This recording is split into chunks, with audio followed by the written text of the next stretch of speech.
اللهم صل على محمد وعلى آل محمد كما صليت على إبراهيم وعلى آل إبراهيم إنك حميد مجيد.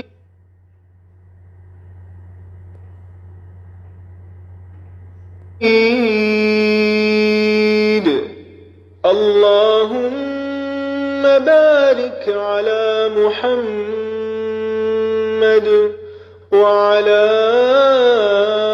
آل محمد كما باركت على إبراهيم وعلى آل إبراهيم إنك حميد مجيد. نحمده ونصلي على رسوله الكريم اما بعد فاعوذ بالله من الشيطان الرجيم بسم الله الرحمن الرحيم رب اشرح لي صدري ويسر لي امري واحلل عقدة من لساني يفقهوا قولي رب زدني علما اللهم فقهنا في الدين اللهم انفعني بما علمتني وعلمني ما ينفعني وارزقني علما تنفعني به. اللهم إني أسألك علما نافعا وعملا متقبلا ورزقا طيبا. سبحان الله وبحمده سبحان الله العظيم. اللهم صل وسلم على نبینا محمد. جی الحمدللہ آج سیرہ کے سیشن نمبر 14 میں ہم آگے کے ٹاپکس کو انشاءاللہ کور کریں گے، اور ان ٹاپکس کو کور کرنے سے پہلے ہم تھوڑا سا دیکھ لیتے ہیں کہ جو ہمارا لاسٹ سیشن تھا وہ ہم نے کس پہ بریک کیا تھا، اور وہ تھا حضرت عمر رضی اللہ تعالیٰ عنہ کا قبول اسلام. اور آپ کو جیسے یاد ہوگا کہ حضرت عمر رضی اللہ تعالیٰ عنہ جب اسلام قبول کرتے ہیں تو مسلمانوں میں ایک نئی طاقت اور ایک نیا جوش آ جاتا ہے، اور اللہ سبحانہ تعالیٰ نے عمر بن خطاب کے ذریعے اسلام کو عزت عطا فرمائی، جس طرح رسول اللہ صلی اللہ علیہ وسلم نے ان کے لیے دعا بھی فرمائی. اور جب حضرت عمر اسلام لاتے ہیں تو اس وقت صحابہ کرام نے اس زور سے تکبیر کہی کہ مسجد حرام میں موجود لوگوں تک نے سنی، کیونکہ آپ صلی اللہ علیہ وسلم دار ارقم میں موجود تھے، اور وہاں پر جب لوگوں نے اللہ اکبر کہا تو حرم تک اس کی آواز یا اس کی گونج گئی. اس کے بعد ہم دیکھتے ہیں کہ آگے کیا ہوتا ہے. حضرت عمر رضی اللہ تعالیٰ عنہ کے اسلام پر مشرکین کا رد عمل. اب مشرکین کا کیا ریاکشن تھا حضرت عمر کے اسلام لانے پر. حضرت عمر اس قدر شہزور تھے کہ ان کا رخ کوئی نہیں کرتا تھا، ان سے مقابلہ کرنے کی کوئی جو ہے وہ ہمت نہیں کرتا تھا. چنانچہ جب وہ مسلمان ہوتے ہیں تو قریش کا جو آدمی رسول اللہ صلی اللہ علیہ وسلم کا سب سے بڑا دشمن تھا، سب سے زیادہ دشمنی رکھتا تھا، اور سب سے زیادہ مسلمانوں کو تکالیف دینے میں سخت تھا، یعنی ابو جہل. تو حضرت عمر اسلام قبول کرتے ساتھ ہی اس کے پاس گئے ڈائریکٹ، اور اس کے دروازے کو باہر سے دستک دی. وہ باہر آیا اور دیکھ کر بولنے لگا اہلاً و سہلاً. اس کو یہ خوش آمدید کے الفاظ ہیں عربی میں، یعنی ان کو ویلکم کیا اور کہنے لگا کیسے آنا ہوا. حضرت عمر کہتے ہیں میں اس لیے آیا ہوں کہ تمہیں بتاؤں کہ میں اللہ اور اس کے رسول پر ایمان لا چکا. یہ سنتے ہی اس نے عمر رضی اللہ تعالیٰ عنہ کے رخ پر یعنی ان کے چہرے پر دروازہ بند کر لیا اور کہا اللہ تیرا برا کرے، اور جو کچھ تو لے کر آیا ہے اس کا بھی برا کرے. اس کے بعد حضرت عمر رضی اللہ تعالیٰ عنہ اپنے ماموں عاصی بن ہاشم کے پاس گئے اور بتایا کہ وہ اسلام قبول کر چکے ہیں، تو وہ بھی گھر کے اندر گھس گیا. اسی طرح اس کے بعد جبیل بن معمر حجمی کے پاس آپ صلی اللہ علیہ وسلم گئے. یہ شخص کسی بات کا ڈھول پیٹنے میں پورے قریش کے اندر سب سے مشہور تھا. یعنی آپ حضرت عمر کیوں اس کے پاس گئے کہ اس ایک کو بتاؤں گا تو سب کو پتہ چل جائے گا. کہ آپ مسلمان ہو گئے ہیں، تو اس نے بلند آواز سے چیخ کر کہا خطاب کا بیٹا بے دین ہو گیا۔ حضرت عمر نے کہا یہ جھوٹ کہتا ہے، میں بے دین نہیں ہوا، میں تو مسلمان ہو گیا ہوں۔ بہرحال یہ سن کر لوگ حضرت عمر پر ٹوٹ پڑے۔ اب حضرت عمر لوگوں کو مار رہے تھے اور لوگ حضرت عمر کو مار رہے تھے، یہاں تک کہ سورج سروں پر آ گیا اور حضرت عمر تھک کر بیٹھ گئے۔ یہ پہلا موقع ہے کہ جب کسی اسلام کے نام پر جب اہل مکہ نے کسی کو ہٹ کیا، فزیکلی ایبیوز کیا، تو آگے سے جوابی وار بھی کیا گیا۔ یعنی حضرت عمر پہلے شخص تھے جو جواباً اہل مکہ کو انہوں نے جواب دیا مار کی صورت میں۔ اس کے بعد جب گھر واپس ہوئے تو مشرکین نے اس ارادے سے اکٹھا ہو کر ان کے گھر کا رخ کیا کہ آج انہیں جان سے مار ڈالیں گے۔ ان کا ریلا اتنا زبردست تھا کہ وادی بہہ اٹھی، یعنی جلوس کی شکل میں تمام جو مشرکین تھے اور جو اٹیک کرنے کے لیے لوگ آ رہے تھے وہ باقاعدہ ایک جلوس کی شکل میں آئے، اور اسی اثناء میں عاص بن وائل سہمی آ گیا۔ بنو سہم حضرت عمر رضی اللہ تعالیٰ عنہ کے قبیلے بنو عدی کے حلیف تھے۔ حلیف آپ جانتے ہیں کون ہوتے ہیں؟ اہل مکہ جو تھے یا جاہلیت کے دور میں حلیف قبیلے ہوتے تھے، یعنی قسم کھا کر یہ لوگ دوستی کرتے، اور پھر ان کے قبیلے کا جو حلیف تھا وہ غلط ہوتا یا صحیح ہوتا، وہ ہر طرح ان کی مدد کرتے تھے۔ تو اب یہ جو شخص آیا یہ حضرت عمر کے قبیلے کا حلیف تھا۔ وہ دھاری دار یمنی چادر کا جوڑا اس نے پہنا ہوا تھا، جس پہ ریشمی گوٹے سے جو آراستہ کرتا تھا وہ زیب تن کیے ہوئے تھا، تھوڑا ان یوزول ڈریس تھا اس کا۔ اس نے آ کر پوچھا کیا بات ہے؟ حضرت عمر نے کہا میں مسلمان ہو گیا ہوں، اس لیے آپ کی قوم مجھے قتل کرنا چاہتی ہے۔ عاص نے کہا یہ ممکن نہیں۔ اس کے بعد وہ باہر نکلا، دیکھا کہ لوگوں کے ریلے سے وادی بہہ پڑی ہے۔ پوچھا کہاں کا ارادہ ہے؟ لوگوں نے کہا یہ خطاب کا بیٹا بے دین ہو گیا۔ عاص نے کہا اس کی طرف کوئی راہ نہیں، یعنی کہ تم اس کا کچھ نہیں بگاڑ سکتے۔ یہ سنتے ہی لوگ واپس پلٹ گئے۔ اب جب حضرت عمر رضی اللہ تعالیٰ عنہ اسلام لے کر آتے ہیں تو اسلام اور مسلمانوں کی عزت بڑھی۔ جہاں تک مسلمانوں کا تعلق ہے تو حضرت عمر کے اسلام لانے کے بعد انہوں نے بڑی عزت اور قوت محسوس کی، اور اس سے پہلے مسلمان چھپ کر نماز پڑھتے۔ وہ مسلمان ہوئے حضرت عمر تو انہوں نے اللہ کے رسول صلی اللہ علیہ وآلہ وسلم سے کچھ بات کی اور کہا کہ کیا ہم حق پر نہیں ہیں، خواہ زندہ ہیں خواہ مردہ؟ تو آپ صلی اللہ علیہ وآلہ وسلم نے فرمایا کیوں نہیں، یعنی ہم حق پر ہیں، ہم سچے لوگ ہیں۔ تو حضرت عمر نے کہا پھر چھپنا کیسا، یعنی پھر ہم چھپ کیوں رہے ہیں؟ اس ذات کی قسم جس نے آپ کو حق کے ساتھ بھیجا، ہم ضرور نکلیں گے۔ اب اس قدر لوگ جمگٹھا بنا کے حضرت عمر پہ اٹیک کرنا چاہ رہے ہیں، ہٹ کر رہے ہیں، فزیکلی ایبیوز کر رہے ہیں، لیکن اب یہ دین کی طاقت ایسی ہے اور حضرت عمر کا مزاج بھی کچھ ایسا ہے کہ انہوں نے کہا کہ جب ہم صحیح ہیں، ہم حق پر ہیں، تو ہم کیوں چھپیں؟ چنانچہ مسلمان نبی کریم صلی اللہ علیہ وآلہ وسلم کو ہمراہ لے کر 2 صفوں میں نکلے، یعنی 2 لائنز بنائی انہوں نے، اور پھر دار ارقم سے نکلے۔ ایک لائن پہ ایک صف میں حضرت حمزہ اور ایک میں حضرت عمر تھے، اور ان کے چلنے سے چکی کے آٹے کی طرح ہلکا ہلکا غبار اڑ رہا تھا۔ اس سے کیا پتہ چلتا ہے کہ تھوڑا پیروں میں دھمک بھی تھی۔ جب یہ چل رہے تھے تو پاؤں ذرا زور سے پڑ رہے ہوں گے زمین پہ، اسی لیے آتا ہے نا کہ چکی سے جب آٹا پستا ہے تو وہ ہلکا سا جو غبار اٹھتا ہے تو وہ غبار بھی موجود تھا۔ تو اب جب اس طرح یہ لوگ نکلے اور پہلی مرتبہ نکلے، اور پھر یہاں تک کہ 2 صفیں مسجد حرام میں جا کر داخل ہو گئیں، اور پھر قریش نے دیکھا تو ان کے دلوں پر ایسی تکلیف گزری، ایسی چوٹ ہوئی کہ اب تک نہ لگی تھی، کیونکہ وہ اپنے مخالفوں کا عروج دیکھ رہے تھے۔ وہ دیکھ رہے تھے کہ اب اسلام کو کوئی روک نہیں سکتا، دشمنی جو تھی وہ ان کی عروج پر تھی، اہل مکہ اسلام کی ترقی روکنا چاہ رہے تھے، لیکن ایک کے بعد ایک شخص اسلام میں آ رہا تھا، طاقتور ہو یا کمزور ہو، اور مخالفتوں کے عروج پر بھی اللہ سبحانہ تعالیٰ کس طرح ایسے مددگار اللہ کے رسول صلی اللہ علیہ وآلہ وسلم کو عطا فرما رہے ہیں کہ اب مسلمان جو ہیں وہ جا کر بیت الحرام میں نماز ادا کرتے ہیں۔ قریش نے دیکھا تو دلوں پر بہت چوٹ لگی، ایسی اب تک نہ لگی تھی، اور اسی وجہ سے حضرت عمر کا لقب فاروق پڑ گیا۔ اور حضرت ابن مسعود رضی اللہ تعالیٰ عنہ کا بیان ہے کہ جب سے حضرت عمر نے اسلام قبول کیا ہم برابر طاقتور اور باعزت رہے۔ انہوں نے یہ بھی فرمایا ہم خانہ کعبہ کے پاس نماز پڑھنے کی طاقت نہیں رکھتے تھے، یہاں تک کہ حضرت عمر نے اسلام قبول کیا۔ اور حضرت صہیب کا ارشاد ہے کہ جب حضرت عمر اسلام لائے تو اسلام ظاہر ہوا۔ ظاہر ہوا سے مراد کیا ہے کہ ہم نے باہر نکل کے پریکٹس کیا اس کی اعلانیہ دعوت دی گئی، پہلے چھپ کر دعوت دی جا رہی تھی۔ ہم حلقے لگا کر بیت اللہ کے گرد بیٹھتے۔ حلقے لگا کر بیٹھنا کیا ہے؟ یعنی سرکلز میں بیت اللہ کے گرد بیٹھتے اور دین سیکھنے سکھانے کا کام کرتے۔ اس کا ہم نے طواف کیا، اور جس نے ہم پر سختی کی اس سے انتقام لیا اور اس کے بعد مظالم کا جواب دیا۔ اب دیکھیے یہ طاقت تھی جو ایک شخص کے ساتھ اللہ سبحانہ و تعالیٰ نے دین کو عطا کی۔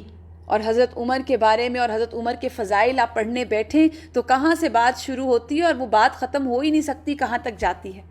تو یہ اتنی خوبصورت بات حضرت صہیب کی جو بات ہے کہ حضرت عمر جب اسلام لائے تو اسلام ظاہر ہوا، اس کی اعلانیہ دعوت دی گئی، لوگ حلقے لگا کر بیٹھے، کعبہ کا طواف شروع ہوا، جس نے سختی کی اس سے انتقام لیا گیا اور پھر مظالم کا جواب دیا گیا۔ تو ایسے تو نہیں کفار کے دلوں پر چوٹ لگ رہی تھی۔ اب جب یہ سب ہونا شروع ہوا تو ان کے لیے بہت تکلیف دہ بات تھی، ان کو سمجھ نہیں آ رہا تھا کہ اس چیز کو ایکسیپٹ کیسے کریں، کیونکہ حالات ایک کے بعد ایک بدلتے چلے جا رہے تھے۔ اتنی کم مدت میں مشرکین کو بہت بہت بڑے دھچکے لگ چکے تھے۔ اب ان دھچکوں سے بچنے کے لیے انہوں نے کیا کیا؟ اب ایک اور ترکیب سوچی۔ اب یہ بھی بہت انٹرسٹنگ واقعہ ہے۔ وہ کیا کہ جب سختی سے بات نہیں بنی تو نیا حربہ استعمال کیا۔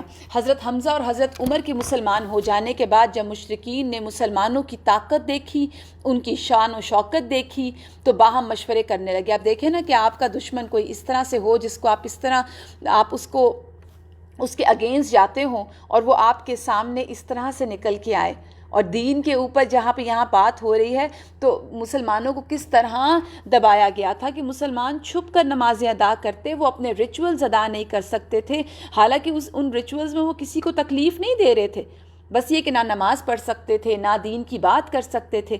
اور ان دو لوگوں کے اسلام لانے ان دو کے اسلام لانے کے بعد جب ان کو قوت ملی تو پھر مسلمانوں نے ہر چیز جب اعلانیہ شروع کی تو مشرکین کو اور تکلیف ہوئی۔ تو جب مشرکین نے ان کی قوت دیکھی، ان کی شان و شوکت دیکھی، تو باہم مشورے کرنے کے لیے اکٹھے ہو گئے تاکہ رسول اللہ صلی اللہ علیہ وآلہ وسلم اور مسلمانوں کے بارے میں مناسب ترین قدم اٹھا سکیں۔ اور آپ دیکھیں کہ بار بار آپ نے ابھی تک سیرہ جتنی بھی ہم نے مطالعہ کیا کہ جب ان کو پرابلم ہوتی تھی اہل مکہ کو، یہ سب کے سب اکٹھے ہو جاتے تھے دین کے خلاف، ایسا اتحاد لے کر اکٹھے ہوتے۔ تو ان میں سے ان کا جو سردار تھا عتبہ بن ربیعہ، یہ ابو سفیان کا سسر تھا، ہند کا والد تھا، جو بنی عبد الشمس سے تعلق رکھتا تھا، اپنی قوم کا بہت بڑا سردار تھا۔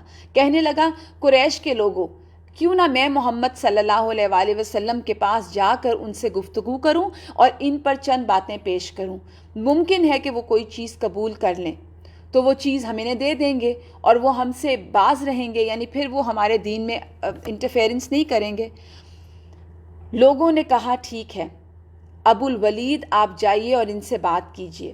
اس کے بعد عتبہ رسول اللہ صلی اللہ علیہ وآلہ وسلم کے پاس آیا، آپ مسجد میں تنہا بیٹھے تھے۔ اس نے کہا بھتیجے، ہماری قوم میں تمہارا جو مقام و مرتبہ ہے وہ تمہیں معلوم ہے، تم حسب اور نسب کے لحاظ سے ہمارے بہترین آدمی ہو، اب تم اپنی قوم کے پاس ایک بڑا معاملہ لے کر آئے ہو، یعنی تم دین لے کر آ گئے ہو اور کہتے ہو کہ جو بھی دین کی پیغامات ہیں وہ تم پہنچاتے ہو، تو کہتے ہیں کہ اب تم اپنی قوم کے پاس ایک بڑا معاملہ لے کر آئے ہو جس کی وجہ سے تم نے ان کا شیرازہ بکھیر دیا، یعنی ہم تو بہت اچھے رہ رہے تھے، ہم اکٹھے تھے، ہماری قوت اکٹھی تھی، اب تو تم نے لڑائیاں ڈلوا دی ہمارے آپس میں اور ہمیں الگ الگ کر دیا۔ ان کی عقلوں کو حماقت زدہ کہا ہے، یعنی ہماری عقلوں کو کہا کہ ہم حماقت میں پڑے ہوئے ہیں، ان کے معبود اور ان کے دین کی عیب چینی کی ہے، یعنی ہمارے دین میں ہمارے معبودوں کے اندر تم نے برائیاں نکالی ہیں اور ان کے گزرے ہوئے آباء و اجداد کو کافر ٹھہرایا ہے، لہٰذا میری بات سنو، میں تم پر چند چیزیں پیش کر رہا ہوں، ان پر غور کرو، ہو سکتا ہے ان میں سے کوئی چیز قبول کر لو۔ آپ صلی اللہ علیہ وآلہ وسلم نے فرمایا ابو الولید کہو، میں سنوں گا۔ اب آپ صلی اللہ علیہ وسلم نے اس کو پورا اوپن پلیس دی کہ اب تم جو بات کہنا چاہتے ہو کہو، جو آفر لائے ہو بات کرو۔ اس نے کہا بھتیجے یہ معاملہ جسے تم لے کر آئے ہو، اگر تم اسے چاہتے ہو کہ تم مال حاصل کرو تو ہم تمہارے لیے اتنا مال جمع کر دیتے ہیں کہ تم ہم سب سے زیادہ مالدار ہو جاؤ گے، اور اگر تم اعزاز اور مرتبہ چاہتے ہو، یعنی تمہیں کوئی پاور چاہیے، تو ہم تمہیں اپنا سردار بنا لیتے ہیں، یہاں تک کہ تمہارے بغیر کسی معاملے کا فیصلہ ہم نہیں کریں گے، یعنی ہم تمہیں ایبسلیوٹ اتھارٹی دیتے ہیں۔ اور اگر تم چاہتے ہو کہ تم بادشاہ بن جاؤ تو ہم تمہیں اپنا بادشاہ بنا لیتے ہیں، اور اگر تمہارے اندر خواہش نفس ہے، یعنی کوئی اور تمہاری ڈیزائرز ہیں، تو قریش کی جو عورت تم چاہو منتخب کر لو، ہم 10 عورتوں سے تمہاری شادی کروا دیتے ہیں، اور اگر یہ جو تمہارے پاس آتا ہے کوئی جن اور بھوت ہے، یعنی فرشتے کو کہہ رہا ہے، جسے تم دفع نہیں کر سکتے، تو ہم تمہارے لیے اس کا علاج فراہم کرا دیتے ہیں، یعنی ہم تم پر مال سپینڈ کریں گے، ہم تمہارا ٹریٹمنٹ کروائیں گے، اور اس پر اتنا مال خرچ کرنے کو تیار ہیں کہ تم شفا یاب ہو جاؤ، کیونکہ کبھی کبھی جن بھوت انسان پر غالب آ جاتا ہے اور اس کا علاج کروانا پڑتا ہے۔ اب یہ ایک معزز اور بڑی عمر کا سردار نرمی سے حضرت محمد صلی اللہ علیہ وآلہ وسلم کو سمجھا رہا ہے کہ ان ٹرمز اینڈ کنڈیشنز پہ ہمارے ساتھ ڈیل کر لو، تم اپنی پرابلم بتاؤ، ہم اس کا سلوشن پیش کریں گے۔ رسول اللہ صلی اللہ علیہ وآلہ وسلم کا جواب دیکھیے، کہنے لگے، فرماتے ہیں ابو الولید تم اپنی بات کہہ چکے؟ اس نے کہا ہاں۔ تو آپ نے فرمایا فسمع منی، اب مجھے سنو، اب میری بات سنو۔ اس نے کہا ٹھیک ہے میں سنوں گا۔ اس کے بعد رسول اللہ صلی اللہ علیہ وآلہ وسلم نے یہ آیات تلاوت فرمائی، بسم اللہ الرحمن الرحیم، حامیم تنزیل من الرحمن الرحیم، کتاب فصلت آیاتہ قرآنا عربیا لقوم یعلمون، بشیرا ونذیرا فأعرض اکثرهم فهم لا يسمعون، وقالوا قلوبنا فی اکنۃ مما تدعونا الیہ وفی آذاننا وقر ومن بیننا وبینک حجاب فعمل اننا عاملون۔ شروع اللہ کے نام سے جو بے انتہا مہربان اور رحم کرنے والا ہے۔ حامیم، یہ رحمان اور رحیم کی آیت کی طرف سے نازل کی ہوئی ایسی کتاب ہے جس کی آیتیں کھول کھول کر بیان کر دی گئیں۔ عربی قرآن ان لوگوں کے لیے جو علم رکھتے ہیں، بشارت دینے والا، ڈرانے والا، لیکن اکثر لوگوں نے اس سے اعراض برتا، وہ سنتے نہیں، کہتے ہیں کہ جس چیز کی طرف تم بلاتے ہو اس کے لیے ہمارے دلوں پر پردہ پڑا ہوا ہے اور ہمارے کانوں میں بوجھ ہے اور ہمارے اور تمہارے درمیان روک ہے، بس تم کام کیے جاؤ، ہم بھی کام کیے جا رہے ہیں۔ کس قدر خوبصورت جواب ہے آپ صلی اللہ علیہ وآلہ وسلم کا۔ آپ نے پھر وہی بات جو ہم نے پچھلے سیرہ کے سیشنز میں بھی پڑھی کہ آپ نے جواب میں اپنی کوئی بات نہیں کی، ابو الولید کی پوری بات سنی، اس کی پورا مکالمہ اس سے پوری بات، اس کی پوری جو آفرز تھی وہ سب سنی، اور جواب میں آپ اس کو کیا دے رہے ہیں؟ قرآن۔ کیونکہ قرآن کیا چیز ہے؟ ہوا خیر مما یجمعون، یہ وہ بہترین چیز ہے جسے لوگ اکٹھا کر رہے ہیں۔ اب سوچنے کی بات ہے کہ دیکھیے کفار کیا کچھ آفر نہیں کر رہے رسول اللہ صلی اللہ علیہ وآلہ وسلم کو، ہر وہ چیز جس کی خواہش کوئی بھی انسان کرتا ہے، مال دے رہے ہیں، رتبہ دے رہے ہیں، پاور دے رہے ہیں، خواتین دے رہے ہیں، مگر آپ صلی اللہ علیہ وآلہ وسلم میں جواب میں کیا سنا رہے ہیں؟ قرآن۔ کیوں؟ جیسے میں نے آپ کو بتایا کہ قرآن وہ ہر چیز سے بہتر ہے جسے لوگ جمع کر رہے ہیں، اور یہی قرآن، یاد رکھیے یہی قرآن وہ چیز ہے جو دنیا اور آخرت دونوں میں فائدہ دینے والی ہے۔ ہم اپنے ارد گرد نظر دوڑائیں، ہم نے اپنے اندر کیا کچھ اپنے پاس جمع نہیں کر رکھا، کیا کچھ ہمیں نہیں ملا، تو جو ہمیں ملا ہے مال ہے، رتبہ ہے، پاور ہے، سٹیٹس ہے، دنیاوی علم ہے، ڈگریاں ہیں، کوئی اچھی جاب ہے، تو یہ ہمیں کیا دے رہی ہیں؟ دنیا کا فائدہ۔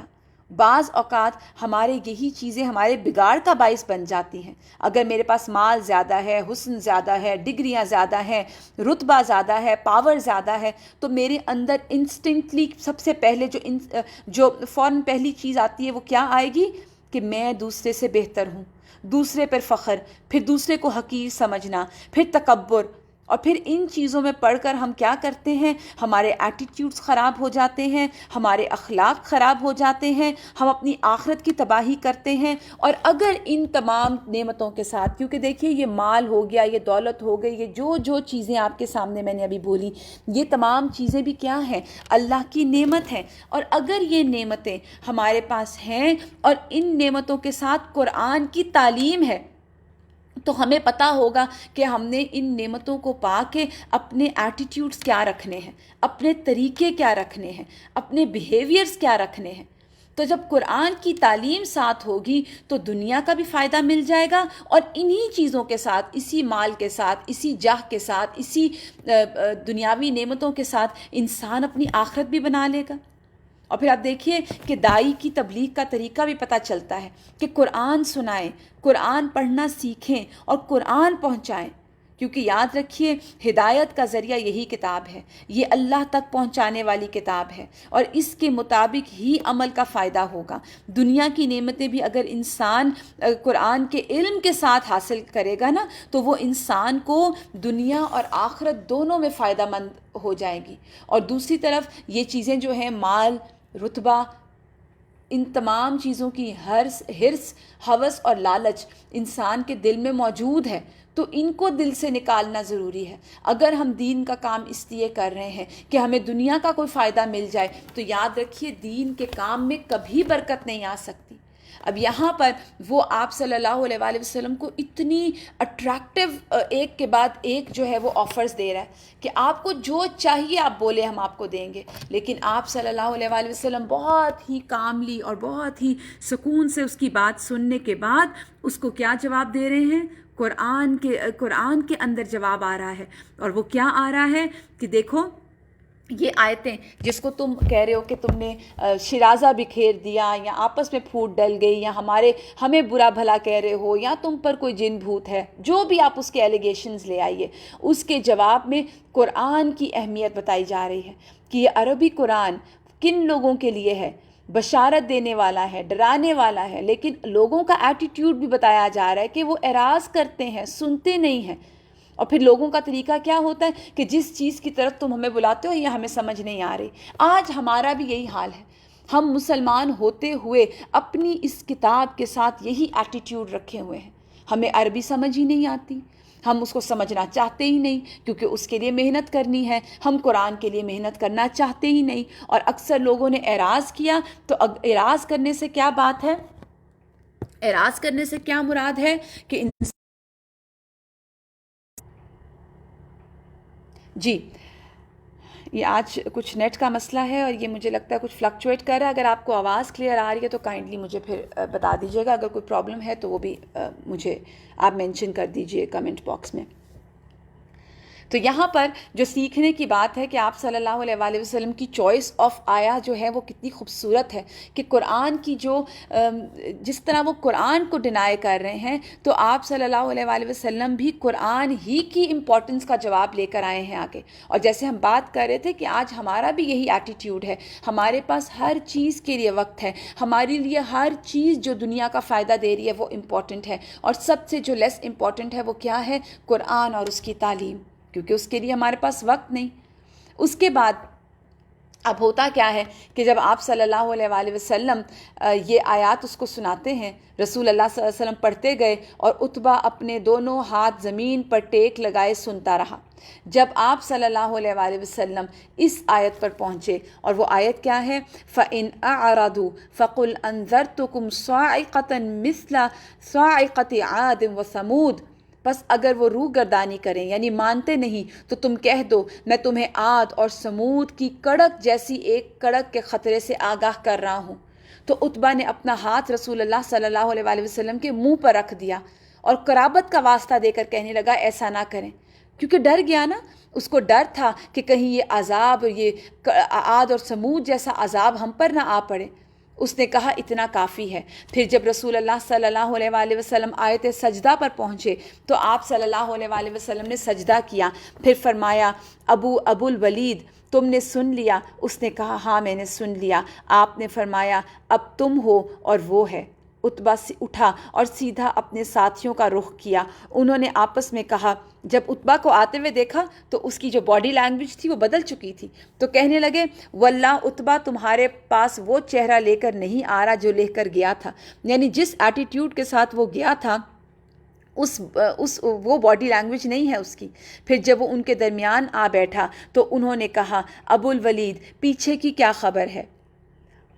اس نے کہا، پیچھے کی خبر یہ ہے کہ میں نے ایک ایسا کلام سنا ہے، واللہ میں نے ویسا کلام کبھی نہیں سنا، واللہ نہ وہ شعر ہے، نہ جادو، نہ کہانت۔ قریش کے لوگوں میری بات مانو اور اس معاملے کو مجھ پر چھوڑ دو۔ میری رائے یہ ہے کہ اس شخص کو اس حال پر چھوڑ کر الگ تھلگ بیٹھ رہو۔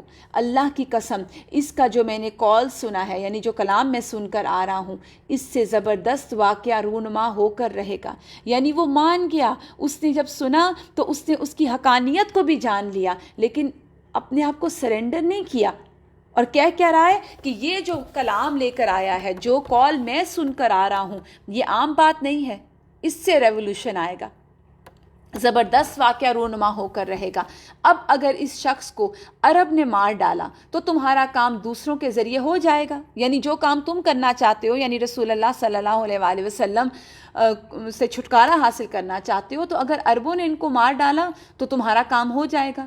اور اب اگر یہ شخص عرب پر غالب آ گیا تو اس کی بادشاہت تمہاری بادشاہت، اس کی عزت تمہاری عزت ہوگی، اس کا وجود سب سے بڑھ کر تمہارے لیے سعادت کا باعث ہوگا۔ لوگوں نے کہا، ابو الولید واللہ اس نے تم پر جادو کر دیا۔ اس نے کہا، اس شخص کے بارے میں میری رائے یہی ہے، اب تم جو چاہو کرو۔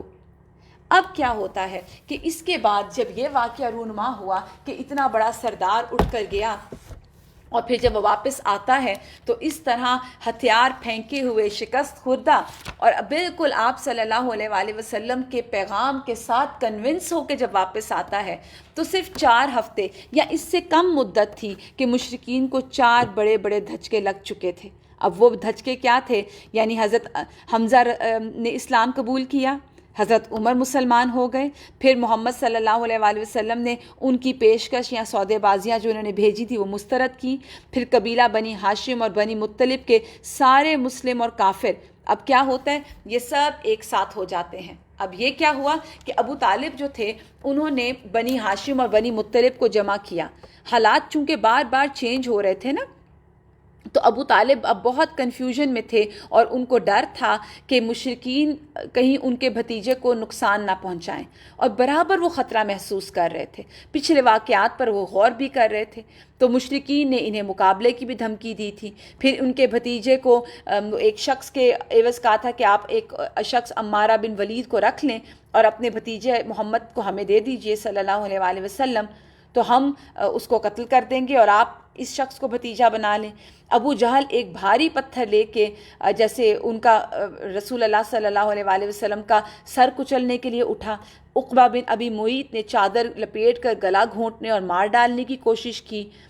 حضرت عمر بھی اس دوران تلوار لے کر کام تمام کرنے نکلے تھے۔ تو ابو طالب جو تھے ان تمام واقعات پر غور کر رہے تھے، اور انہیں اس ایسا سنگین خطرہ محسوس ہو رہا تھا جس کے وجہ سے وہ ڈر رہے تھے، ان کا دل کانپ رہا تھا کہ کہیں ایسا نہ ہو کہ مشرکین جو حضرت ابو طالب کے ساتھ عہد ہے اس کو توڑ دیں اور ان کے بھتیجے کو قتل کر لیں۔ تو ان حالات میں اب وہ بہت جو تھے وہ تشویش کا شکار تھے، اور ان حالات میں اچانک اگر کوئی، ان کو ڈر تھا کہ کوئی آپ صلی اللہ علیہ وآلہ وسلم پر ٹوٹ پڑا تو حمزہ یا عمر رضی اللہ تعالیٰ عنہما میں سے کوئی شخص کیا کام کرے گا۔ تو ابو طالب کے نزدیک یہ بات یقینی تھی کہ یہ اٹیک کریں گے، یہ اب پرابلم کریں گے، تو اس لیے انہوں نے اپنے جو حلیف قبائل تھے ان کو اکٹھا کیا، یعنی فیملی گیٹ ٹوگیدر کی۔ اب انہوں نے کیا کیا کہ انہوں نے جب دیکھا کہ یہ حالات ہیں تو انہوں نے اپنے عبد المناف کے 2 صاحبزادے ہاشم اور عبد المطلب، ان خاندانوں کو جمع کیا، انہیں دعوت دی، اور پھر ان کو قبائلی حمیت کی طرف جو ہے وہ نظر ان کی توجہ مبذول کروائی، اور وہ کیا بات کی کہ آپ لوگ ہمیں سپورٹ کریں، اور وہ اس لیے کیونکہ دیکھیے ان کے ہاں تو یہ طریقہ تھا مکہ میں اور عرب میں کہ حلیف قبائل جو ہوتے تھے یا خاندان یا قبیلے کے لیے، تو یہ لوگ کسی طرح بھی جو تھے وہ اٹیک کرنے کے لیے یا کسی حد تک جانے کے لیے تیار ہو جاتے تھے، ہر طرح کی مشکل مول لینے کے لیے تیار ہو جاتے تھے۔ اب یہاں پر جب انہوں نے ابو ہاشم اور ابو مطلب کو اکٹھا کر کے انہیں رسول اللہ صلی اللہ علیہ وآلہ وسلم کی حفاظت کی دعوت دی، تو ابو طالب جو تھے انہوں نے جب ان سب سے عہد و پیمان لیا تو ان سب نے وعدہ کیا کہ ہم حضرت محمد صلی اللہ علیہ وآلہ وسلم کی حفاظت کریں گے۔ آپ دیکھیے کہ ان کے نظریاتی اختلافات تھے حضرت محمد صلی اللہ علیہ وآلہ وسلم کے ساتھ، یہ لوگ مسلمان نہیں تھے، لیکن یہ بہترین مثال ہے کہ اختلاف کے باوجود یہ تمام قبائل اکٹھے ہو گئے، یہ تمام خاندان اکٹھا ہو گیا سوائے ابو لہب کے۔ اب یہ اتحاد کیسے ہو سکتا ہے؟ جب ہمارا کسی چیز میں ایک میوچل فائدہ ہو، جہاں انسان کا اپنا فائدہ ہوتا ہے نا، وہاں بعض اوقات ہم بہت زیادہ اختلافات کے باوجود سرنڈر کرتے ہیں۔ آپ اس کو مثال سے سمجھیے کہ بعض اوقات ہسبینڈ اور وائف ہیں، ان میں آپس میں نہیں بن رہی، شدید اختلافات ہوتے ہیں، شدید نفرتیں موجود ہوتی ہیں، لیکن اولاد کی وجہ سے کمپرومائز کرتے کرتے میاں بیوی پوری زندگی گزار دیتے ہیں۔ کیوں؟ کیونکہ اولاد سے محبت ہوتی ہے، آپس کے مفادات جڑے ہوئے ہوتے ہیں، تو انسان کمپرومائز کرتا ہے۔ تو یہاں پر بھی یہ بہترین مثال دیکھنے کی تھی کہ اختلافات کے باوجود یہ لوگ اکٹھے ہو گئے، اختلافات کے باوجود انہوں نے ابو طالب کا ساتھ دیا اور رسول اللہ صلی اللہ علیہ وآلہ وسلم کو پروٹیکٹ کیا۔ اسی طرح ہم اب دیکھیں گے کہ عام حالات میں کیا ہوتا ہے، ہم عموماً حالات کا شکوہ کرتے ہیں نا۔ کبھی ایسا ہوا آپ کے ساتھ بھی کہ بہت سے ہمارے مفادات اکٹھے ہوتے ہیں لیکن ہم اختلافات کے باوجود اکٹھے ہو جائیں، جیسے میں نے ابھی آپ کے سامنے ذکر کیا۔ اسی طرح جب کبھی انسان کے لیے دین، اللہ اور رسول اور ان کی محبت ہر چیز سے اوپر ہوتی ہے نا، تب بھی وہ انسان کو ایک جگہ اکٹھا کر دیتی ہے۔ ہماری عموماً کیا حالات ہیں کہ ہم کیوں نہیں دین کے نام پر اکٹھے ہوتے، ہم کیوں نہیں اللہ اور رسول کے نام پر اکٹھے ہوتے؟ کیونکہ ہمارے پھر وہی بات کہ ہمارے اپنے ذاتی مفادات جو ہیں وہ، یا ہماری اپنی ذات جو ہے وہ زیادہ اوپر ہے، ہمارا اپنا گروہ اوپر ہے، دین پیچھے ہے، اللہ رسول پیچھے ہیں، ہمارا اپنا گروپ جو ہے ہم اس کو سپورٹ کرنے کی کوشش کرتے ہیں۔ تو دین کے معاملے میں دراصل یہ ٹیسٹ ہوتا ہے کہ انسان دین کے لیے جب سپورٹ کرنے نکلے تو وہ بغیر کسی کنڈیشن کے سپورٹ کرے۔ اب یہاں یہ لوگ مسلمان نہیں ہیں، یہ سب مسلمان نہیں تھے، مگر انہوں نے کیا کیا تھا، ان سب نے آ کے صرف ایک خاندان کی جو تھی اپنے رواج کو قائم رکھنے کے لیے، اپنے قبیلوں کا جو ان کا ایک لائف سٹائل تھا اس کو قائم رکھنے کے لیے، وہ اپنے جو آپ جسے کہیں گے نظریہ تھا، کیونکہ یہ تو مسلمان نہیں تھے، اس کے اگینسٹ جا کے انہوں نے رسول اللہ صلی اللہ علیہ وآلہ وسلم کو سپورٹ کیا صرف ابو طالب کے کہنے پر، اور ابو لہب نے جو تھا اپنی علیحدہ راہ اختیار کی۔ اب اس کے بعد کیا ہوتا ہے، مکمل بائیکاٹ۔ اور اب دیکھیے کہ اس دوران مشرکین کا ایک اور طریقہ بھی یہ تھا کہ وہ آ کے کہتے تھے رسول اللہ صلی اللہ علیہ وآلہ وسلم کو کہ جو عذاب آپ ہمیں جس سے بار بار ڈراتے ہیں وہ آپ لے آئیے۔ اس طرح کی بھی آپ صلی اللہ علیہ وآلہ وسلم کے سامنے گستاخیاں کرتے۔ تو جو عذاب کی تاخیر ہو رہی ہے تو انہوں نے مذاق اور ضد کے طور پر بھی کہتے کہ اچھا ٹھیک ہے آپ چاہتے ہیں تو عذاب لے آئیے، اور انہوں نے اس دوران کسی طرح بھی اپنے آپ کو جو ہے نا بیک فٹ پہ یہ نہیں گئے، ہر طرح انہوں نے آپ صلی اللہ علیہ وآلہ وسلم کو جھوٹا اور نعوذ باللہ غلط اور کاہن یا جادوگر ثابت کرنے کی کوشش کی۔ آپ صلی اللہ علیہ وآلہ وسلم کو آ کے یہ بھی کہا کہ آپ یوں کریں کہ ہم ایک اور کانٹریکٹ کر لیتے ہیں کہ 1 سال آپ ہمارے معبودوں کی پوجا کریں اور 1 سال ہم آپ کے معبودوں کی پوجا کریں گے۔ اب وہاں پر پھر اللہ سبحانہ تعالیٰ نے سورہ کافرون نازل فرمائی کہ جس میں کہا گیا کہ اے کافروں، میں ان کی عبادت نہیں کرتا جن کی عبادت تم کرتے ہو، نہ تم اس کی عبادت کرنے والے ہو جن کی عبادت میں کرتا ہوں، اور نہ میں ان کی عبادت کرنے والا ہوں جن کی عبادت تم نے کی ہے، اور نہ تم اس کی عبادت کرنے والے ہو جس کی عبادت میں کرتا ہوں، تمہارے لیے تمہارا دین، میرے لیے میرا دین۔ یعنی بالکل پیورلی کہہ دیا گیا کہ یہ نہیں ہوگا، کیونکہ یہ کہتے تھے کہ آپ اور کچھ نہ کریں، آپ ہمارے بتوں پہ ہاتھ رکھ دیں، ہم آپ کی بات مان لیں گے۔ وہاں پر بھی اس چیز کو بھی ٹوٹل نگیٹ کیا گیا کہ یہ بھی نہیں ہوگا، ایسا کچھ بھی نہیں ہوگا۔ اسی طرح پھر ایک اور جگہ سورہ زمر میں اللہ سبحانہ تعالیٰ نے ایک اور آیت نازل فرمائی، قُلْ أَفَغَيْرَ اللَّهِ تَأْمُرُونِّي أَعْبُدُ أَيُّهَا الْجَاهِلُونَ، کہ اے جاہلو، کیا تم مجھے حکم دیتے ہو کہ میں اللہ کے سوا کسی اور کی عبادت کروں؟ پھر یہ بھی نازل فرمایا کہ آپ کہہ دیں کہ مجھے منع کیا گیا کہ اللہ کے سوا جن کو تم پکارتے ہو کہ میں ان کی عبادت کروں۔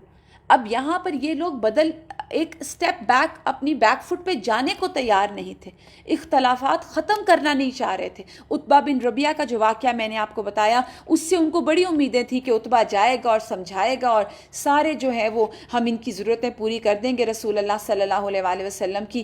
تو پھر اس کے بعد انہوں نے، عتبہ کے آنے کے بعد انہوں نے تھوڑا سا دین کی طرف انٹرسٹ بھی شو کیا اور آپ صلی اللہ علیہ وآلہ وسلم کی وحی کی طرف انٹرسٹ شو کیا اور کہا کہ ہم اس کو قبول کر لیں گے، لیکن شرط لگائی۔ اب آپ شرط دیکھیے کہ کس طرح کی شرط لگا رہے ہیں۔ قرآن اس کے بارے میں ہمیں فرماتا ہے کہ انہوں نے کہا ائتی بقرآن غیر ھذا او بدلہ، اس قرآن کے بدلے کوئی اور قرآن لائیے یا اس میں تبدیلی کر دیجئے، یعنی گیو اینڈ ٹیک کر لیں، یہ قرآن کو بدل دیں۔ آج ہمارا حال بھی یہی ہے، ہم خود کو نہیں بدلنا چاہتے، ہم چاہتے ہیں قرآن ہمارے مطابق ٹوسٹ اینڈ ٹرن کر دیا جائے۔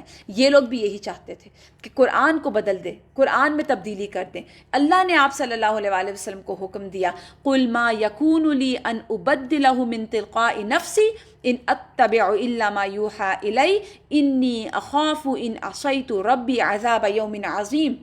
آپ کہہ دیں مجھے کوئی اختیار نہیں کہ میں اپنی طرف سے اس میں کوئی تبدیلی کروں، میں تو اسی بات کی پیروی کرتا ہوں جس کی وحی میری طرف کی جاتی ہے۔ اگر میں نے اپنے رب کی نافرمانی کی تو مجھے ایک بڑے دن کا عذاب کا خوف ہے۔ تو اللہ سبحانہ تعالیٰ نے عذاب کی سنگینی پر اور اس طرح کے عمل کی سنگینی پر، اسپیسیفکلی یہاں اس عمل کی سنگینی کی طرف اشارہ کیا گیا، اور وہ عمل کیا ہے کہ آپ تھوڑا سا ہمارے دین کی طرف جھکائیں، ہم آپ کی بات مان لیں گے۔ یہ لوگ یہ چاہتے تھے کہ آپ صلی اللہ علیہ وسلم تھوڑا سا نرم پڑیں اور ہم بھی پھر نرم پڑیں گے۔ تو یہاں پر اللہ نے کہا ایسا سوچنا بھی نہیں، یہ ہوگا بھی نہیں۔ نبی کریم صلی اللہ علیہ وسلم کے دل میں بعض خیالات جو گزر رہے تھے، پھر اللہ سبحانہ تعالیٰ نے ان کا بھی ذکر کر دیا سورہ الاسراء میں۔ اور بے شک قریب تھا، اللہ فرماتے ہیں بے شک قریب تھا کہ یہ لوگ آپ کو اس چیز کے متعلق فتنے میں ڈال دیتے جس کی وحی ہم نے آپ کی طرف کی ہے، اور تب یقیناً یہ لوگ آپ کو گہرا دوست بنا لیتے، اور اگر ہم نے آپ کو ثابت قدم نہ رکھا ہوتا تو آپ ان کی طرف تھوڑا سا جھک گئے ہوتے۔ یعنی اتنا پریشر تھا اہل مکہ کا کہ اللہ سبحانہ تعالیٰ اگر رسول اللہ صلی اللہ علیہ وسلم کو نہ تھامتے تو ہو سکتا ہے کہ آپ صلی اللہ علیہ وآلہ وسلم تھوڑا سا کمپرومائز کر جاتے ان کے ساتھ۔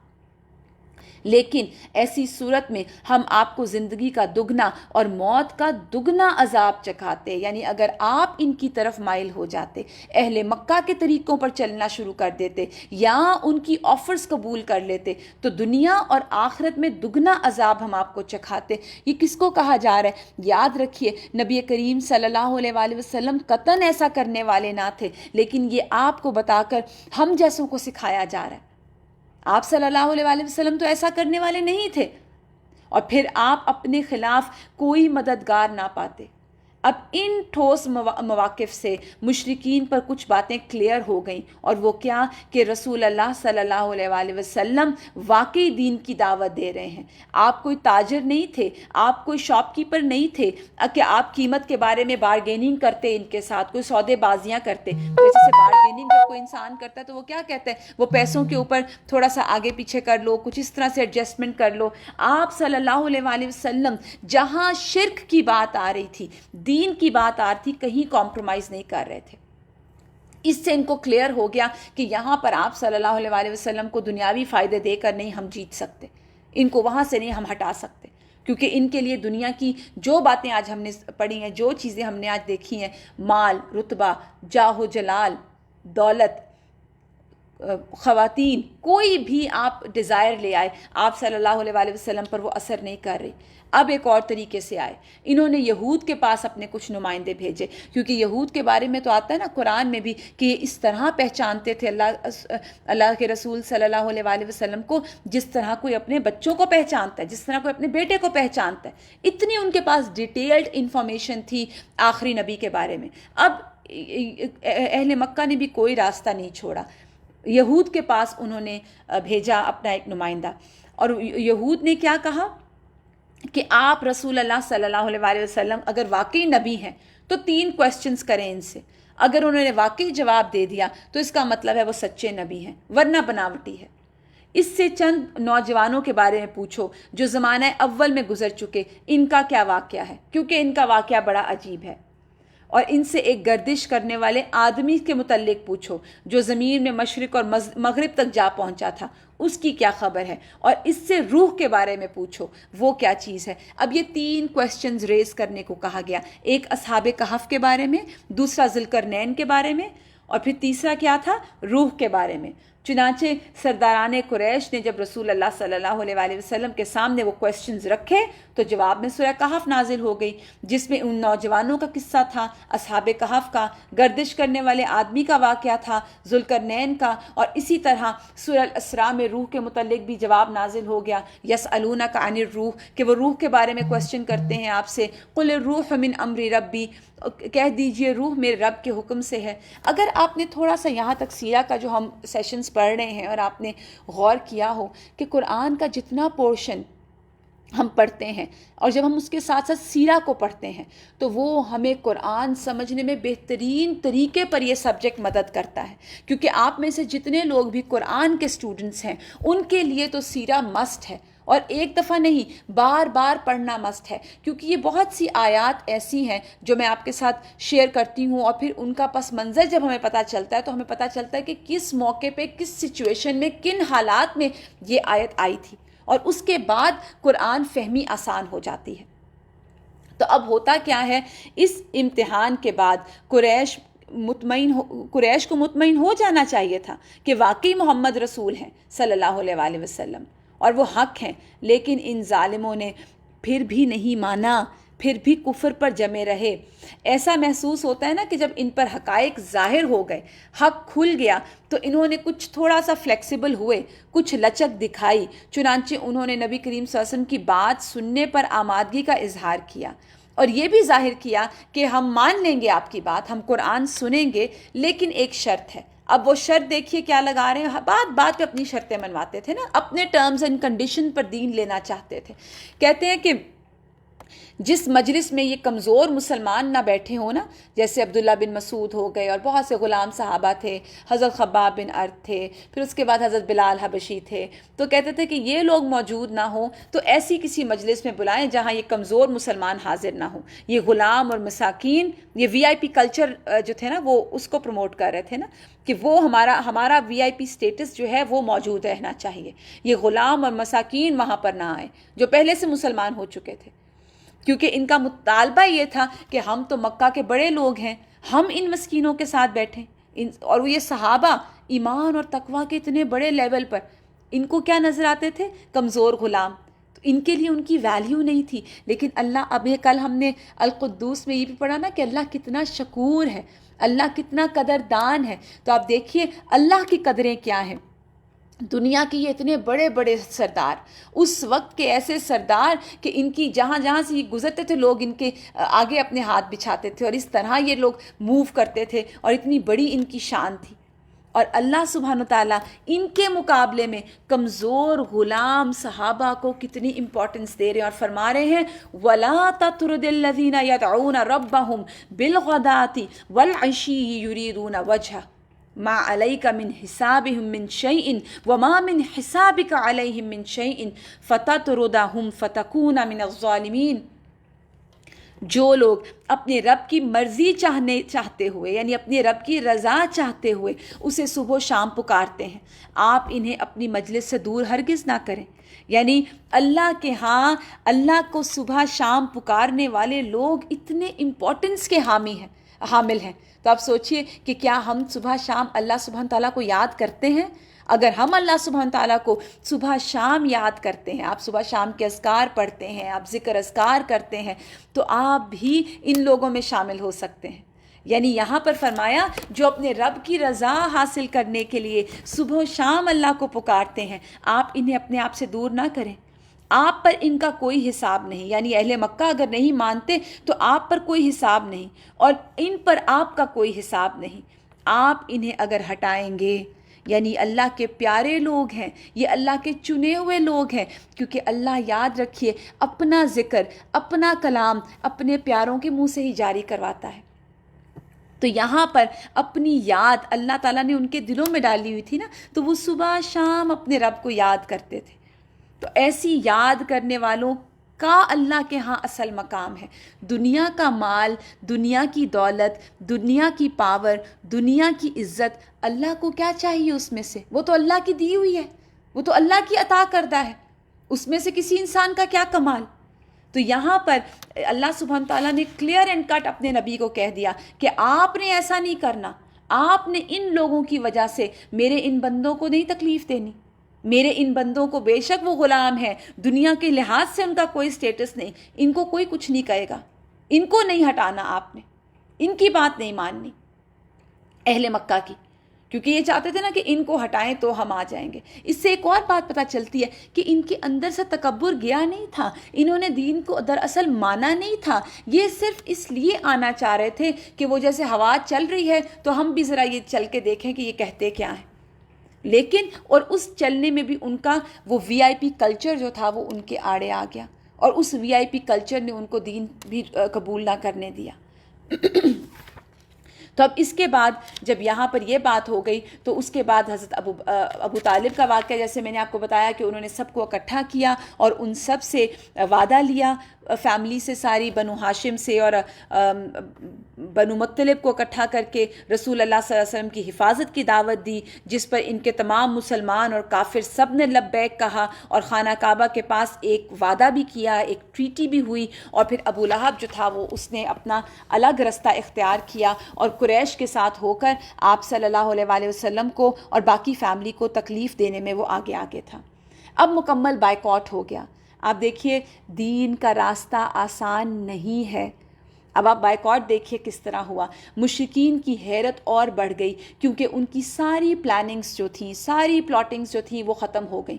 کوئی کسی اینگل سے آنا چاہ رہے تھے وہ کچھ کر نہیں پا رہے تھے.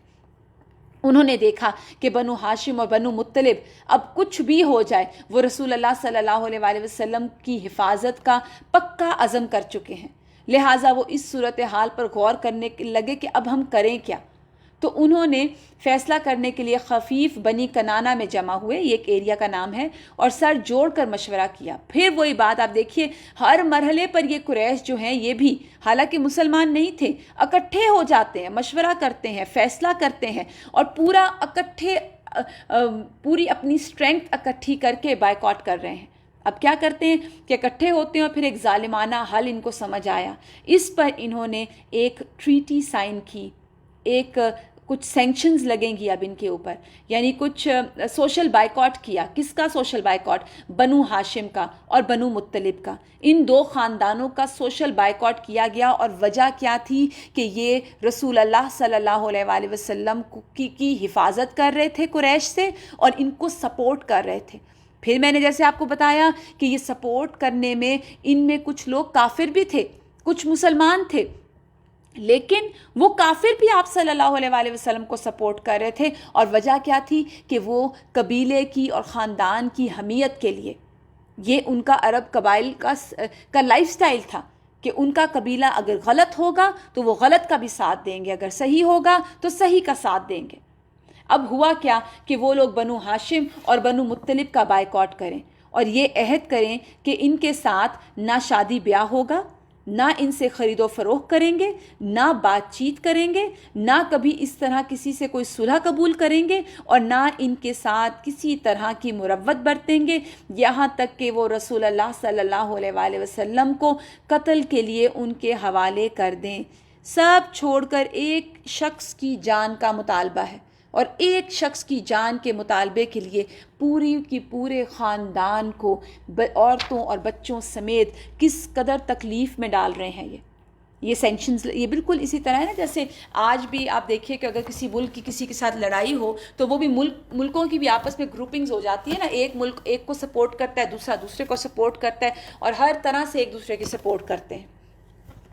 اب قریش نے اس قرارداد پر باہم عہد و پیمان کیا اور اس کے متعلق ایک صحیفہ لکھ کر خانہ کعبہ کے اندر لٹکا دیا، اور لکھنے والا ایک شخص جس کا نام تھا بغیز بن عامر بن ہاشم. آپ دیکھیے کہ نام کا کتنا اثر ہوتا ہے. بغیز، یہ جو بغیز لفظ نام ہے اس کا معنی ہے بغض کرنے والا.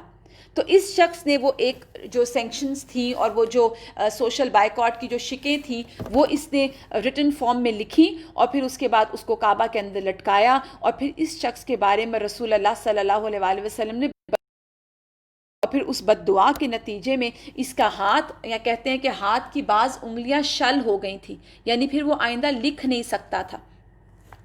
اور اس کے بعد ابو لہب کو چھوڑ کر سارے بنو ہاشم اور بنو مطلب، کیونکہ ابو لہب تو ویسے ہی قریش کے ساتھ تھا، خواہ مسلمان ہوں یا کافر، شیب ابی طالب میں سمٹ آئے، یعنی اس شیب ابی طالب ایک گھاٹی کا نام ہے، اور اس گھاٹی کے اندر ان سب کو بند کر دیا گیا اس میں رہنے، کیونکہ ان کو نکال دیا گیا تھا مکہ سے۔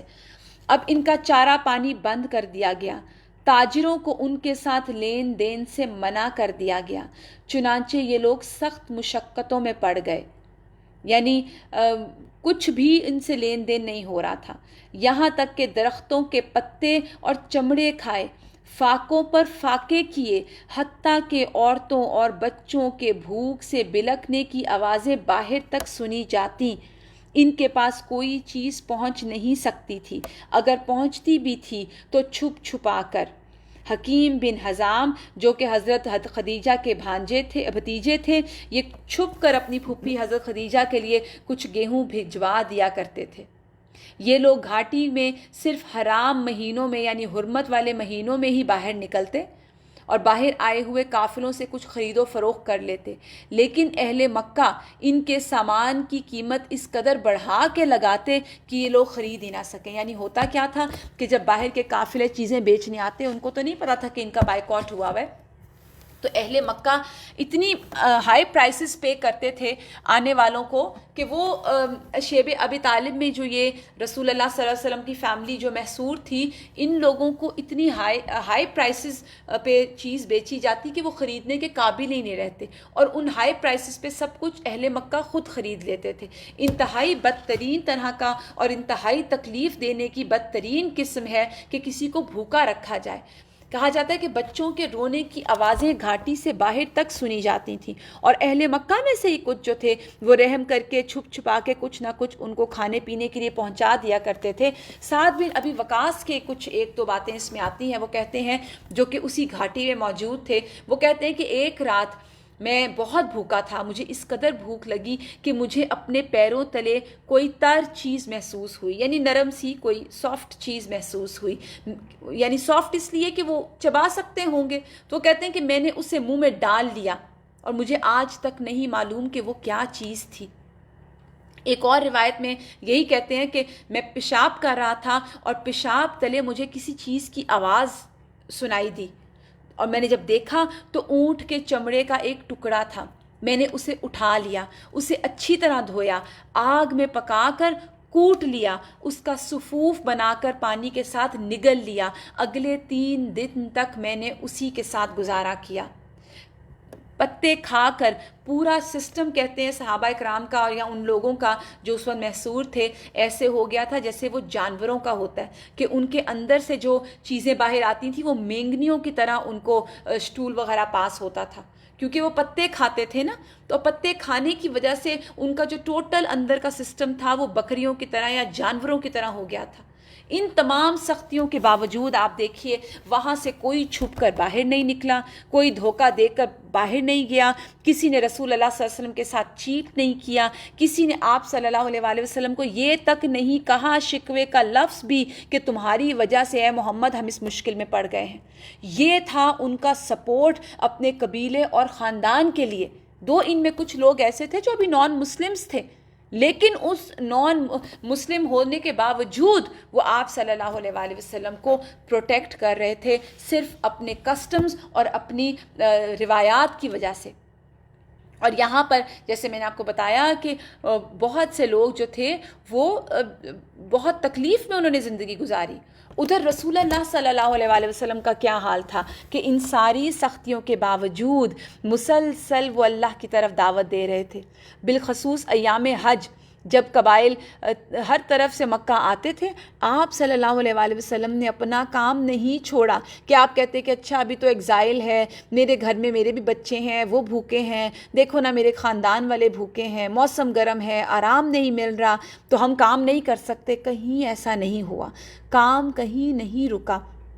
اس سے سیکھنے کی بات کیا ہے کہ آپ عام حالات میں زندگی گزار رہے ہیں، نارمل روٹین لائف سپینڈ کر رہے ہیں، یا لاک ڈاؤن میں ہیں، یا کسی پینڈیمک میں ہیں، یا کسی مشکل حالات میں ہیں، گرمی ہے، سردی ہے، خوشی ہے، تکلیف ہے، کسی حالت میں بھی دین کا کام نہیں رکنا چاہیے، دین کی تبلیغ نہیں رکنی چاہیے. وہ خواہ آپ ایک کلک کے ساتھ کریں، آپ ایک پوسٹ شیئر کر کے کریں، دین کا کام نہیں رکنا چاہیے.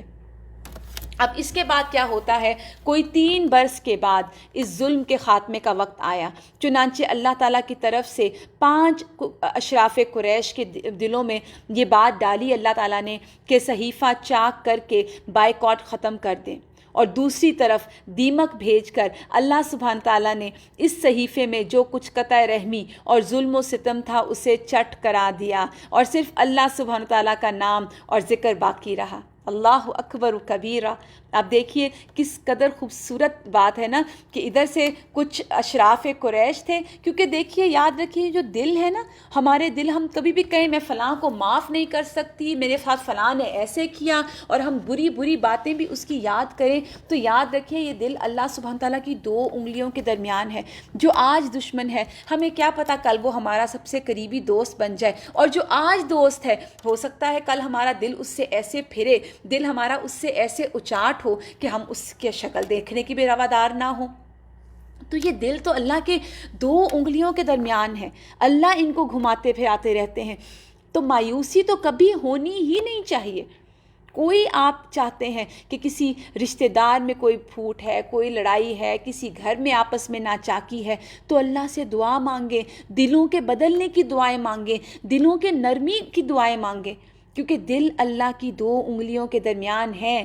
اسی طرح اب ہوتا کیا ہے کہ 5 اشراف قریش کے دلوں میں اللہ سبحانہ تعالیٰ نے بات ڈالی، انہوں نے صحیفہ چاک کر کے بائیکاٹ ختم کر دیا، ان کے دلوں میں رحم آیا، اور دوسری طرف اللہ نے اپنے لشکروں سے کام لیا. اور وہ لشکر کون سا ہے؟ دیمک. اس دیمک نے وہ جو ٹریٹی، وہ جو سینکشنز لگی ہوئی تھیں، وہ سوشل بائیکاٹ کی جو ٹرمز اینڈ کنڈیشنز لکھ کے انہوں نے کعبہ کے دروازے پر لٹکائی ہوئی تھیں، اس کو دیمک چاٹ گئی، اور صرف اللہ اور اس کے رسول کا نام رہ گیا. 5 اشراف قریش میں سے پہلا حشام بن عمر بن حارث جو بنو لوئی سے تعلق رکھتا تھا. یہ شخص زہیر بن ابی امیہ مخزومی کے پاس گیا، جو رسول اللہ صلی اللہ علیہ وسلم کی پھپھی عاتقہ کا بیٹا تھا، یعنی آپ صلی اللہ علیہ وسلم کا کزن تھا. پھر مطعم بن عدی کے پاس گیا، پھر پھر ابن حشام کے پاس گیا، پھر زمعہ بن اسود کے پاس گیا، اور ان میں سے ہر ایک کو رشتہ اور قرابت یاد دلائی. ظلم قبول کرنے پر ملامت کی، صحیفہ چاک کرنے پر ابھارا، یعنی اس نے ان سب کو اپنے ساتھ اکٹھا کیا کہ تم میں سے کوئی ایک بھی میرے ساتھ چلے تو میں جا کے اس کو پھاڑ دوں گا. لہٰذا سب جو تھے وہ جمع ہو گئے، اور صحیفہ چاک کرنے کے لیے ایک انہوں نے متفقہ پروگرام جو ہے وہ ترتیب دیا. چنانچہ صبح کو جب قریش کی محفلیں مسجد حرام میں جم گئیں تو ایک بہت ہی اچھا جوڑا زیب تن کر کے یہ شخص آیا، اور پھر اس نے پہلے بیت اللہ کا طواف کیا، پھر لوگوں سے خطاب کیا اور مخاطب ہو کے کہنے لگا، مکے والو، کیا ہم کھانا کھائیں، کپڑے پہنیں، اور بنو ہاشم تباہ و برباد ہوں؟ نہ وہ بیچ سکیں نہ خرید سکیں، واللہ میں بیٹھ نہیں سکتا یہاں تک کہ ظالمانہ اور قرابت شکن صحیفے کو چاک نہ کر دوں.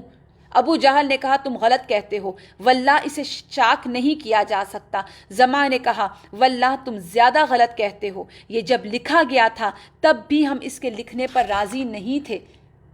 اس پر زمع باقی جو لوگ تھے انہوں نے بھی اس کو سپورٹ کیا، اور کہنے لگے کہ زمع ٹھیک کہتا ہے، اس میں جو کچھ لکھا گیا ہے اس سے نہ ہم راضی ہیں نہ ہم اس کو ماننے کو تیار ہیں. آپ دیکھیے کہ اللہ سبحانہ تعالیٰ جب کسی کی مدد کرنا چاہے تو کس قدر مخالفت میں سے اللہ سبحانہ تعالیٰ اپنے بندوں کے لیے سپورٹرز نکال لاتے ہیں. اسی طرح جب رات بہت تاریک ہو جاتی ہے نا، بالکل باٹل نیک جب بالکل ٹائٹ ہو جاتا ہے تو وہیں سے آسانی شروع ہوتی ہے.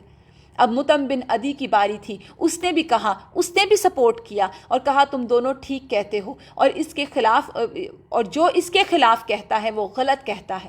ہم اس صحیفے سے اور اس میں جو کچھ لکھا ہے اس سے اللہ کے حضور برات کا اظہار کرتے ہیں۔ پھر حشام بن عمر نے بھی ہاں میں ہاں ملائی، اور یہ ماجرا دیکھ کر ابو جہل نے کہا یہ بات رات میں طے کی گئی ہے اور اس کا مشورہ کہیں اور کیا گیا ہے، یعنی یہ تم لوگوں کی سب پلاننگ ہے اور میں سمجھ گیا ہوں۔ اس دوران ابو طالب بھی مسجد کے ایک گوشے میں موجود تھے۔ وہ یہ بتلانے آئے تھے کہ نبی کریم صلی اللہ علیہ وآلہ وسلم نے انہیں خبر دی کہ اللہ نے ان کے صحیفے پر دیمک مسلط کر دی ہے۔ اب آن ادر ہینڈ آپ دیکھیے کیا ہو رہا ہے کہ ادھر یہ جھگڑا کر رہے ہیں قریش کے سردار آپس میں کہ اس کو ہم چاک کریں گے، ادھر رسول اللہ صلی اللہ علیہ وآلہ وسلم نے ابو طالب کو یہ کہہ کر بھیج دیا کہ ان کو جا کے بتائیے کہ وہاں تو دیمک مسلط کر دی گئی ہے اس صحیفے کے اوپر، جس نے تمام ظلم اور جور کی اور قطع رحمی کی ساری جو شکیں تھیں وہ سب چٹ کر دی ہیں، یعنی وہ کھا گئی ہے وہ ساری ٹریٹی جو لکھی گئی تھی، صرف اللہ کا ذکر باقی چھوڑا ہے۔ اب اگر وہ جھوٹے ہیں تو ہم تمہارے اور ان کے درمیان سے ہٹ جاتے ہیں، اگر سچے ہیں تو تم ہمارا بائیکاٹ اور ظلم کرنے سے ہم پر باز آ جاؤ۔ قریش نے کہا آپ انصاف کی بات کہہ رہے ہیں۔ ادھر مطعم بن عدی ابو جہل کا جواب دینے کے بعد اٹھا صحیفہ چاک کرنے کے لیے، تو کیا دیکھتا ہے کہ کہ اس کو کیڑوں نے کھا لیا ہے، اور صرف بِاسْمِکَ اللہم، یعنی جہاں جہاں اللہ کا نام تھا وہی باقی بچا۔ لہٰذا نبی کریم صلی اللہ علیہ وآلہ وسلم نے جو خبر دی تھی کہ وہ اللہ کی نشانیوں میں سے ایک نشانی تھی، یعنی یہ بھی معجزہ تھا کہ آپ صلی اللہ علیہ وسلم وہاں بیٹھے اور آپ کو خبر ہو گئی، اور یہاں پر بہرحال پھر بائیکاٹ ختم ہو گیا اور رسول اللہ صلی اللہ علیہ وآلہ وسلم اور آپ کے ساتھی اس گھاٹی سے باہر نکل آئے۔ بائیکاٹ کے خاتمے کے بعد صورتحال معمول پر آ گئی، لیکن ابھی چند ہی مہینے گزرے تھے کہ ابو طالب بیمار پڑ گئے۔ اب اور ایک کے بعد ایک اور سختی، اب غم کا سال شروع ہوتا ہے کہ آپ ابو طالب بیمار ہو گئے اور بیماری دن بدن بڑھتی گئی، سخت ہوتی گئی۔ عمر بھی اسی برس میں تجاوز کر چکی تھی، یعنی کافی عمر کے ہو چکے تھے۔ قریش نے محسوس کیا کہ وہ اس مرض سے اب جانبر نہیں ہو سکیں گے، لہٰذا آپس میں مشورے کیے اور طے کیا کہ ابو طالب کے پاس چلیں کہ وہ اپنے بھتیجے کو کسی بات کا پابند کر جائیں، یعنی ان سے کوئی عہد لے لیں کہ بس کسی طرح ہمیں تنگ نہ کرے۔ ہمیں اندیشہ ہے کہ اگر یہ بوڑھا مر گیا اور ہم نے محمد صلی اللہ علیہ وسلم کا ساتھ کچھ کیا تو عرب ہمیں تانا دیں گے، چنانچہ کہیں گے کہ اسے چھوڑے رکھا۔ پھر جب ان کا چچا مر گیا تو اس پر چڑھ دوڑے۔ چنانچہ یہ لوگ اٹھے اور ابو طالب کے پاس پہنچے اور ان سے مطالبہ کیا کہ وہ رسول اللہ صلی اللہ علیہ وآلہ وسلم کو ان کے معبودوں کی مذمت سے روکیں، اور وہ لوگ بھی آپ سے اور آپ کے معبودوں سے دور رہیں گے۔ اس پر ابو طالب نے آپ صلی اللہ علیہ وسلم کو بلایا اور لوگوں نے جو بات کہی تھی اس کو آپ پر پیش کیا۔ آپ نے فرمایا چچا میں ان سے صرف ایک بات چاہتا ہوں کہ جس کے وہ قائل ہو جائیں تو عرب ان کے تابع فرمان ہو جائیں گے، یعنی اگر یہ جو بات میں چاہتا ہوں اور میں ان کو جو کہنے کو کہہ رہا ہوں یہ اگر مان جائیں تو سارا عرب ان کے انڈر آ جائے گا اور عجم انہیں جزیہ دیں گے۔ عجم کون ہے؟ جو عربوں سے باہر ہیں، یعنی وہ بھی ان کے آگے سرنڈر کر دیں گے۔ یہ سن کر تو وہ سٹ پٹا گئے اور کہنے لگے صرف ایک بات، تیرے باپ کی قسم ہم ایسی 10 باتیں ماننے کو تیار ہیں، وہ بات کیا ہے؟ یعنی ایسی بات بتاؤ کہ اچھا ہم اتنے بڑے سردار بن جائیں گے، ہم دنیا کو رول کریں گے، تو ہم ماننے کو تیار ہیں، تم بولو۔ تو آپ صلی اللہ علیہ وسلم نے فرمایا لا الہ الا اللہ۔ اس پر وہ اپنے کپڑے جھاڑتے ہوئے اٹھ کے کہنے لگے اجعل الآلہۃ الہ واحدہ ان ھذا لشیء عجاب، کیا اس نے سارے معبودوں کی جگہ ایک معبود بنا ڈالا؟ یہ تو بڑی عجیب سی بات لے کر آیا ہے۔ تو یہاں پر یہ بات آج ہم انشاءاللہ مکمل کریں گے اور کنکلوڈ کریں گے کہ آپ دیکھیے کلمہ تو بہت چھوٹا سا تھا اور بات بھی بہت سمپل سی تھی، لا الہ الا اللہ، کہ کوئی اور الہ نہیں مگر اللہ، صرف ایک الہ۔ صرف یہ ایک کلمہ کہنا ان کو دنیا اپنے عرب اور عجم کا بادشاہ بنا سکتا تھا، لیکن انہوں نے اس پر اعتماد نہیں کیا، اپنے کمزور ہاتھوں کے بنائے ہوئے معبود جو تھے ان پر انہوں نے جو تھا وہ بھروسہ کیا، اور کہنے کیا لگے کہ ایک معبود، یہ تو بڑی عجیب بات ہے، ہم اس بات کو نہیں مانتے۔ اور آپ دیکھیے کہ ہر انسان کی زندگی میں کوئی نہ کوئی موقع ایسا آتا ہے جب اس کو بلندی پر جانے کے لیے بہت سے مواقع ملتے ہیں، اور وہ بلندی کون سی ہے؟ دین کی، دین میں ایکسل کرنے کی، اللہ سبحانہ تعالیٰ کی طرف رجوع کرنے کی، رسول اللہ صلی اللہ علیہ وسلم کے دین کی طرف رجوع کرنے کی۔ لیکن اگر انسان اس ایک لمحے سے فائدہ اٹھا جاتا ہے، اس میں وہ ثابت قدم رہتا ہے، اللہ سے مدد مانگتا ہے، تو اللہ سبحانہ تعالیٰ اس کے لیے کافی ہو جاتے ہیں۔ اور اگر اس موقع پر انسان اپنی ذات، اپنے دنیاوی فائدے، جیسا کہ آج کے سیشن میں ہم نے شروع میں پڑھا کہ اپنے فائدے، دنیا کے فائدے، اپنی پاور، اپنے لائف سٹائل کو سامنے رکھتا ہے اور کمپرومائز نہیں کرتا اور دین کے اوپر دنیا کو ترجیح دیتا ہے، تو پھر انسان خسارے میں رہتا ہے۔ اللہ سے دعا ہے کہ اللہ سبحانہ تعالیٰ ہمیں سیرہ کو بہترین طریقے پر سمجھنے کی توفیق عطا فرمائے، اور اس کے ذریعے اللہ سبحانہ تعالیٰ ہمیں قرآن کی بہترین سمجھ عطا فرمائے۔ جزاکم اللہ خیرا کثیرا۔ سبحان ربک رب العزت عما یصفون وسلام علی المرسلین والحمد للہ رب العالمین۔ اللہم صلی علی محمد وعلی آل محمد کما صلیت علی ابراہیم وعلی آل ابراہیم انک حمید مجید۔ اللہم بارک علی محمد وعلی آل محمد کما بارکت علی ابراہیم وعلی آل ابراہیم انک حمید مجید۔ سبحانک اللہم وبحمدک نشہد ان لا الہ الا انت نستغفرک ونتوب الیک۔ آپ سے انشاءاللہ کل ملاقات ہوگی حدیث کی کلاس میں۔ السلام علیکم ورحمۃ اللہ وبرکاتہ۔